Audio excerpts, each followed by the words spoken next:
యేసుక్రీస్తు తన ప్రాణాధారమైన రక్తాన్నే మనందరి కొరకు ఏం చేశాడు ప్రియులరా? సిలువలో ధారపోసాడు.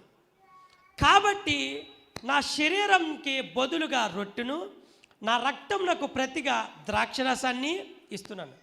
ఇప్పుడు ఆ రొట్టు ద్రాక్షరసం భుజించాలంటే నువ్వేం తీసుకోవాలి? బాప్తీసం తీసుకోవాలి. మనం ఏం పొందాలి? బాప్తీసం పొందాలి. ఇప్పుడు బాప్తీసాన్ని అనే ఒక కార్యక్రమం తీసుకోవాలంటే నువ్వు ఎలా తీసుకోవాలి? పాతవి గతించి క్రొత్తవి ధరించుకోవాలి. అయితే ఇప్పుడు బాప్తీసం కూడా ఏ నామంలో తీసుకోవాలి? తండ్రి, కుమార, పరిశుద్ధాత్మ. అది మత్తయి సువార్త 28వ అధ్యాయంలో ఉంటుంది. ఒకసారి తీయండి.